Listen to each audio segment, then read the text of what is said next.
wabarakatuh. Alhamdulillahilladzi hadana li hadza wa ma kunna linahtadiya laula an hadana Allah. Asyhadu an la ilaha illallah wahdahu la syarika lah wa asyhadu anna Muhammadan abduhu wa rasuluh. Qala Allah Ta'ala a'udzu billahi minasy syaithanir rajim. Walillahi 'alan nasi hajjul baiti man istata'a ilaihi sabila wa man kafara fa innallaha ghaniyyun 'anil 'alamin. Jamaah salat zuhur yang dirahmati Allah Ta'ala,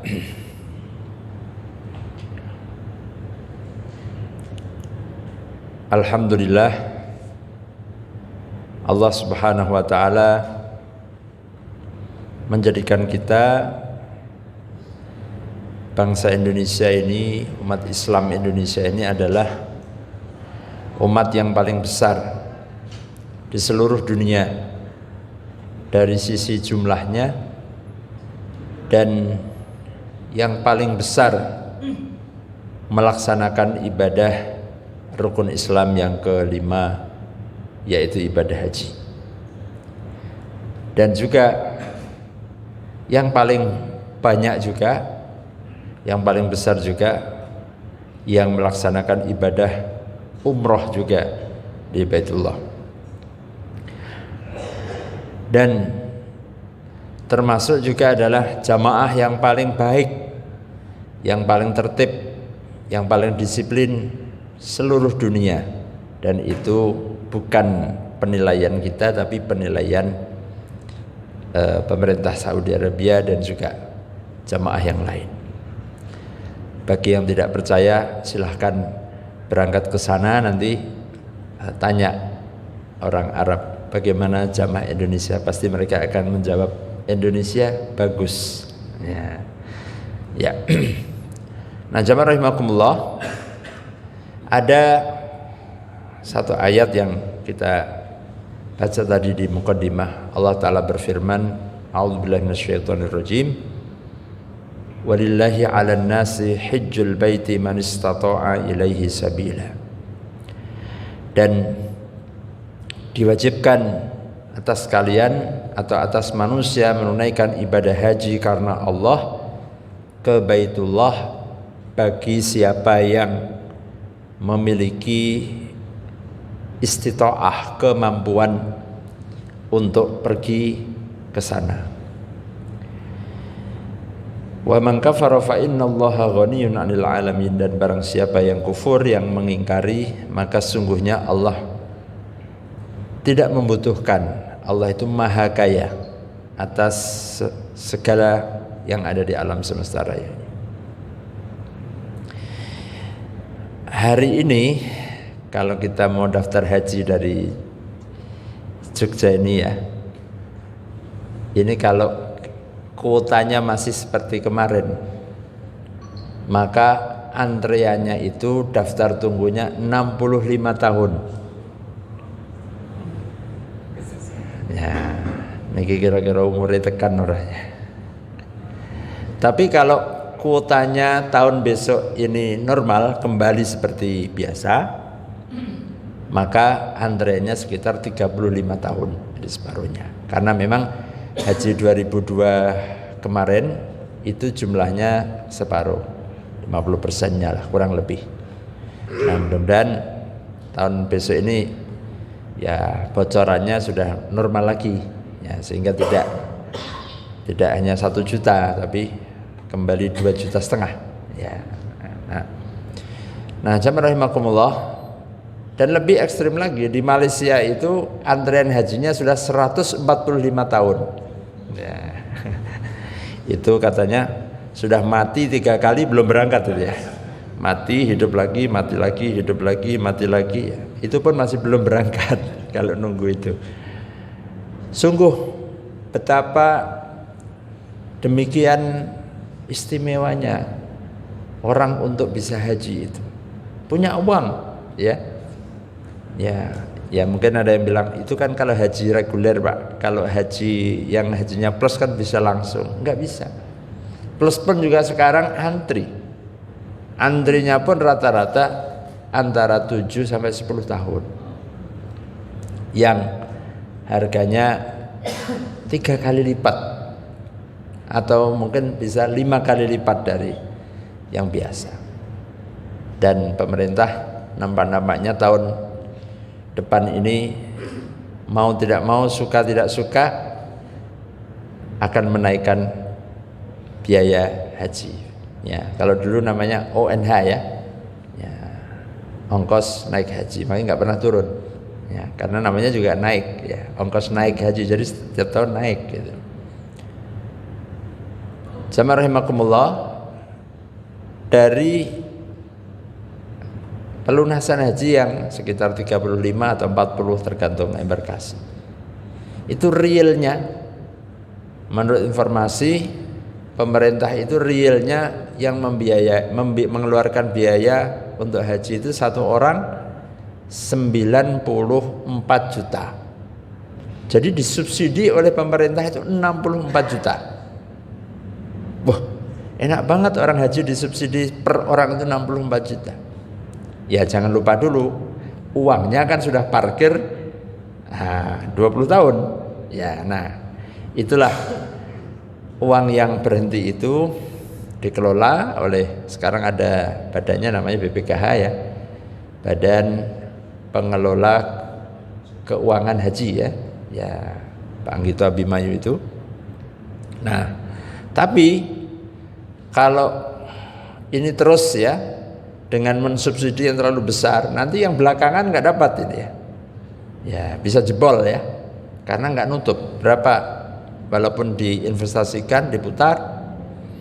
Nah, makanya kalau ada bilang ini duit haji ini untuk infrastruktur, untuk ini, ya iya memang. Tapi dalam bentuk tidak langsung ujuk-ujuk uangnya ini tidak, tapi melalui mekanisme di bursa ya, melalui BPKH ini punya saham di beberapa usaha-usaha yang halal begitu. Nah, oke lah, jadi nggak perlu diributkan. Ya, ada yang ngeributkan uangnya, ya jumlahnya itu ya lumayan lah jumlahnya. Uang haji itu yang diputar itu 110 triliun. Ya, cendelok 110-nya ya. Nah, kemarin saja tekor pemerintah tahun kemarin ini aja mengeluarkan berapa puluh miliar untuk nomboi ya gitu ya dalam. Nah, yang menarik adalah bahwa ketika Allah Subhanahu wa taala itu memaklumkan, mengumandangkan seruan untuk ke Baitullah, maka dunia ini menyesuaikan, manusia itu menyesuaikan kehendaknya Allah, maunya Allah begitu. Nggak bisa orang lain mengatakan bahwa mbok haji itu dibikin untuk orang orang kota saja, nggak bisa juga ya. Atau ya ada juga usulan tuh kemarin ya, supaya nggak panjang itu bagaimana? Ada usulan ya, Indonesia salah satunya mengusulkan ke Saudi. Gimana kalau haji itu giliran? Ya, jadi maunya 2,5 juta tahun ini itu digilir, tahun ini umpamanya untuk Indonesia, Malaysia, untuk Thailand ya, untuk Malaysia ASEAN lah ya. Nah, Indonesia ini kan paling banyak, sementara di negara-negara lain ya kurang, kuotanya itu nggak terpenuhi. Makanya ada orang-orang Indonesia yang lari ke Jepang ya, supaya ngambil kuotanya sana, karena kuotanya sana nggak akan terpenuhi. Jadi pemerintah Saudi itu sesuai dengan keputusan OKI, Organisasi Konferensi Islam di Amman waktu itu, menyepakati bahwa setiap negara itu dapat kuota untuk haji itu per 1.000 orang, per 1.000 muslim lah ya, per 1.000 penduduk muslim 1 orang. Nah, jadi ukurannya begitu. Jadi kalau kita umpamanya dibuat 250 juta ya, nah ya tapi kan kita nggak 100% kan ya taruhlah 200 sekian, nah maka kita dapatnya 200 sekian ribu. Nah, ini yang paling banyak. Nah, tapi ini usulan ini belum ditanggapi gitu ya. Kalau umpamanya ditanggapi bagus. Jadi begitu tahun ini yang jamaahnya hanya untuk Indonesia, negara lain leren stop banyak gitu ya. Nah itu langsung antreannya sudah langsung habis. Karena kalau tidak salah sekarang ini antrean jamaah haji itu sudah sekitar berapa juta ya yang sudah antri, sudah daftar yang belum berangkat itu. Nah, jamaah rahimakumullah, maka kenapa Allah Subhanahu wa taala kalau kita mencoba untuk menggali hikmah ya, di antara apa hikmah yang bisa kita ambil, kita petik dari ibadah haji itu.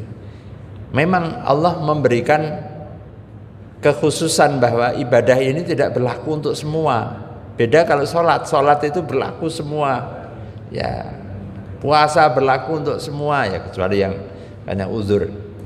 Tapi untuk haji ini betul-betul Allah katakan di situ manis tata'a.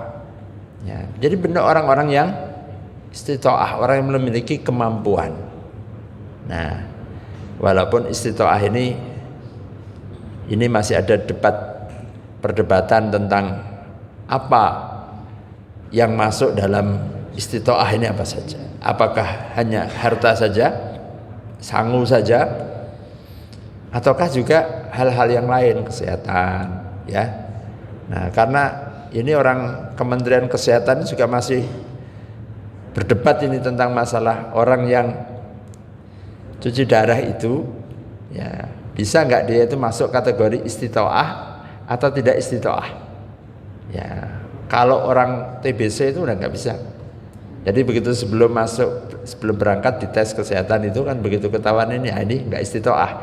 Kalau sudah nggak istita'ah otomatis nggak bisa berangkat, nggak akan mungkin berangkat gitu ya.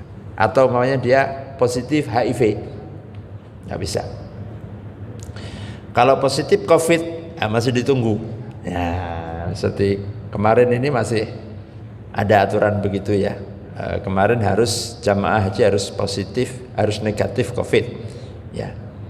Nah, jamaah rahimakumullah, Nabi pernah mengatakan haji itu adalah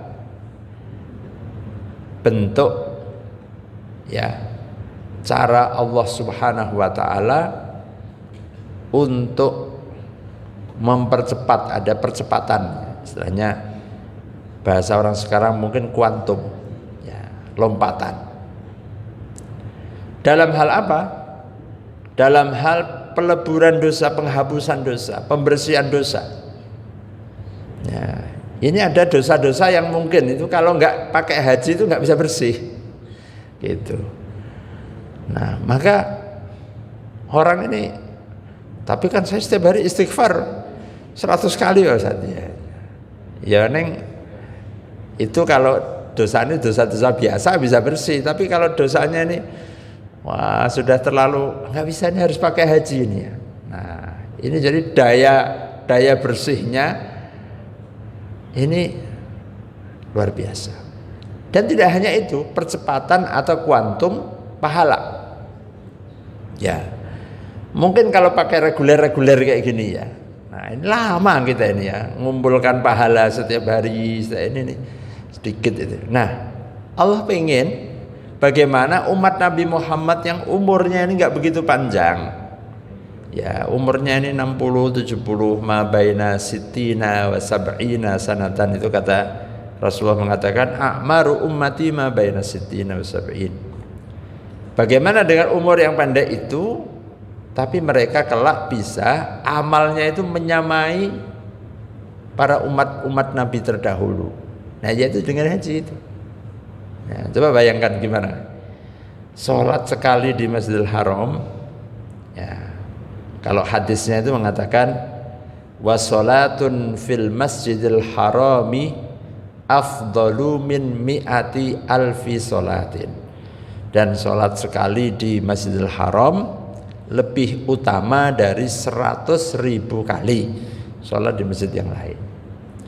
Meskipun ulama ada yang menafsirkan Masjidil Haram tidak hanya masjid yang ada Ka'bahnya, tapi semua masjid yang ada di tanah haram itu bernilai 100.000. Dan saya setuju itu ya. Kenapa? Apalagi orang-orangnya rada keset ya, itu mesti setuju itu ya. Nek mung dibatasi hanya di masjid bangunannya yang Masjidil Haram saja, ya bagaimana yang nggak uman tempat yang nong aspal itu, nong jalan, padahal kalau sudah musim haji itu 1 jam sebelum qomat sebelum adzan itu jamaahnya sudah melober sampai setengah kilo gitu ya.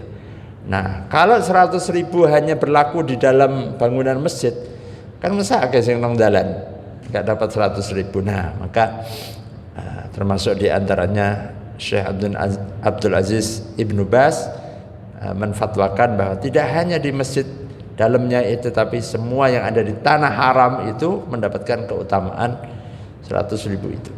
Nah sekali saja ya, sekali saja, ini kalau itu hitungan matematika ya, sekali sholat di Masjidil Haram itu iso bertahun-tahun ora usah sholat nang Indonesia itu ya. Nek dihitung hitungannya ya. Nah coba aku ping pisan ya, sekali saya 100.000. Coba nek nang Yogya iki ping piro ketemune ya. Nah tapi kan tidak ada yang begitu ya, orang pulang haji pulang umroh njok terus, "Loh Mas kok sekarang jarang ke masjid?" Lah kan sudah turah gitu ya. Ya kemarin haji 1 bulan 40 hari ya, pahalanya sudah turah-turah ya. Tentu enggak begitu. Nah, jamaah rahimakumullah, inilah peluang yang diberikan oleh Allah Subhanahu wa taala kepada umat Muhammad sallallahu alaihi wasallam. Bayangkan ya, kalau kita ini enggak dikasih fasilitas percepatan seperti ini, mungkin amal-amal kita ini tidak akan bisa menyamai, akan bisa mendekati para umat-umat nabi-nabi terdahulu itu. Dan inilah sekali lagi keistimewaan umatnya Nabi Muhammad sallallahu alaihi wasallam. Nah, jamaah rahimakumullah, kalau haji tadi sedemikian panjang ya, tentu kita tidak boleh kemudian terus nunggu terus orang ngopo-ngopo gitu ya. Jangan lupa, kalau kita belum bisa dapat haji ini bukan berarti kemudian nggak boleh berangkat, boleh, dan bahkan dianjurkan, paling tidak umroh kan. Nah, dan juga adalah kesana itu dalam rangka untuk mengobati kerinduan kita kepada orang yang kita cintai, kepada orang yang kita kasihi, yaitu junjungan kita Rasulullah Muhammad sallallahu alaihi wasallam. Masuk karo Kanjeng Nabi ora kangen ya. Tidak kepengin kita berkunjung, kita sowan kepada beliau ya, meskipun kan Nabi sudah wafat itu. Ya, Nabi wafat ya, tetapi tetap saja bahwa berziarah kepada beliau sesudah wafatnya itu tidak mengurangi nilainya sebagaimana ziarah mengunjungi Nabi, sowan kepada Nabi ketika masih hidup. Dan bahkan Nabi memberikan keutamaan, nanti ada umatku itu yang lebih baik daripada kalian. Sahabat itu kaget, wah ya, benar, kami ini kan sahabatmu wahai Rasulullah, orang yang paling dekat, orang yang paling mencintai kamu, yang kenapa engkau menyebut ada nanti orang yang lebih baik dari kamu gitu.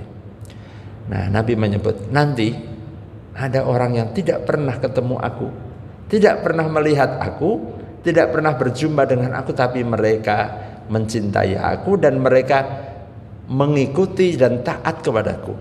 Mereka itu lebih baik daripada kalian.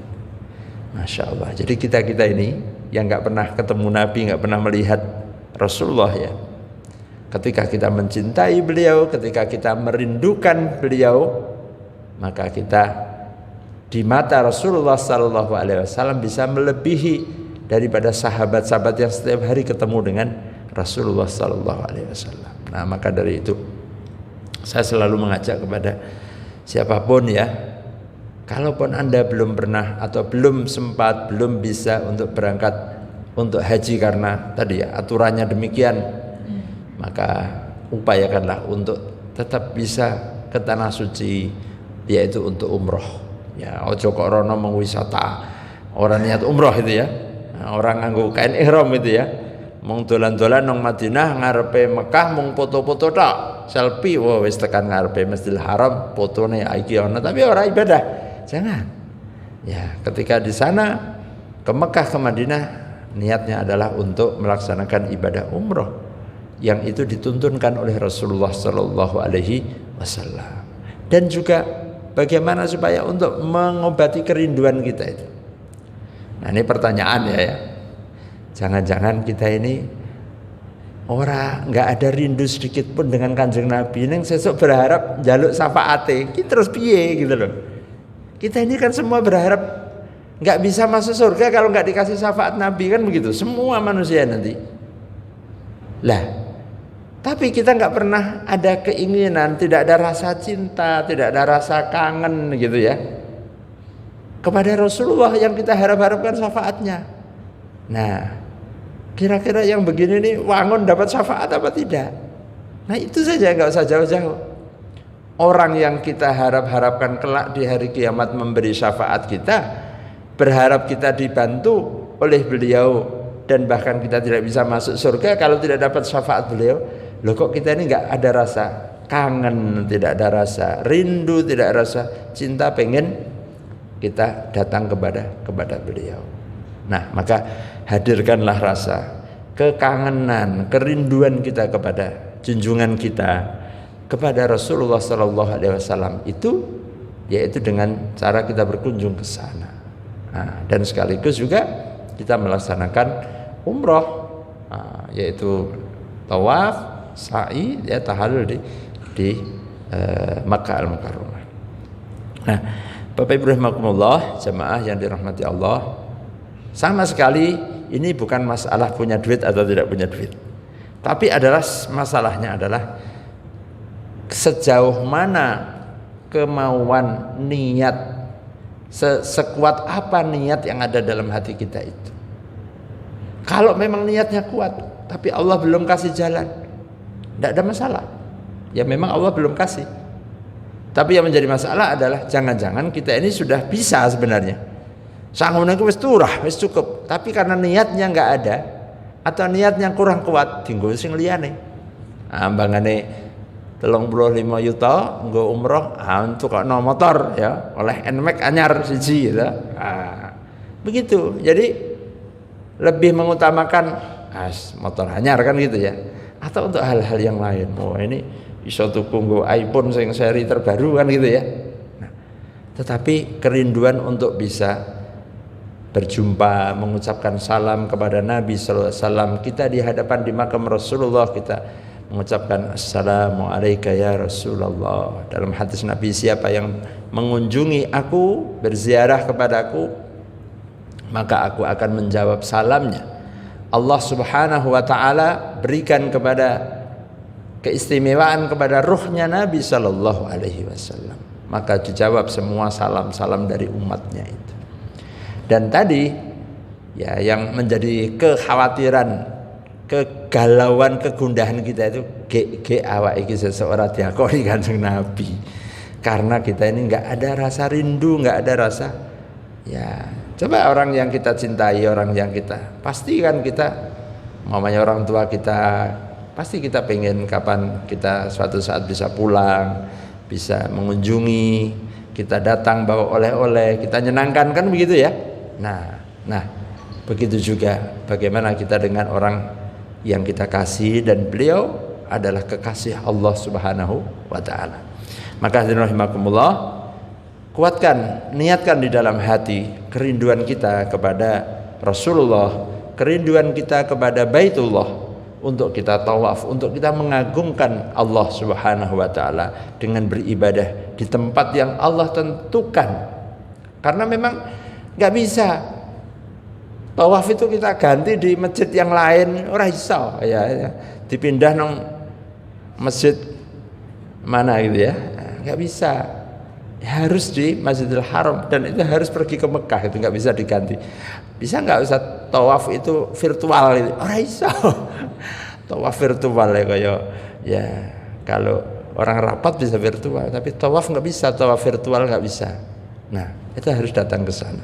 Nah maka insya Allah nikmat sekali ketika kita ini di hadapan Allah Subhanahu wa taala, di depan Ka'bahnya, kita itu merasa bahwa ya Allah, betapa banyak nikmat yang telah Kau berikan kepadaku ya Allah, betapa sedikit amal-amal yang aku lakukan, ibadah yang aku lakukan selama ini ya Allah. Ketika kita di hadapan Rasulullah juga begitu, pasti kita pertama akan menangis, membayangkan bagaimana kebesaran dan keagungan junjungan kita Nabiullah Muhammad sallallahu alaihi wasallam. Dulu Nabi kita tidak pernah, ketika Nabi di dalam hidupnya itu beliau di istana, enggak pernah. Nabi itu rumahnya ya Allah sederhana sekali.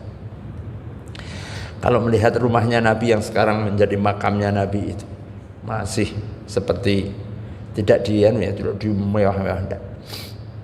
Rasul kita ini adalah orang yang begitu sederhana, tidak pernah rumahnya seperti para raja-raja dulu, padahal sangat bisa kalau Nabi mau. Hidupnya adalah untuk umatnya ya. Nah, betapa kita yang sekarang ini ya, umatnya ini yang Masya Allah ya, dengan segala kenikmatan kemewahan, orang yang begitu sederhana dan hidupnya semua diberikan untuk agama Allah.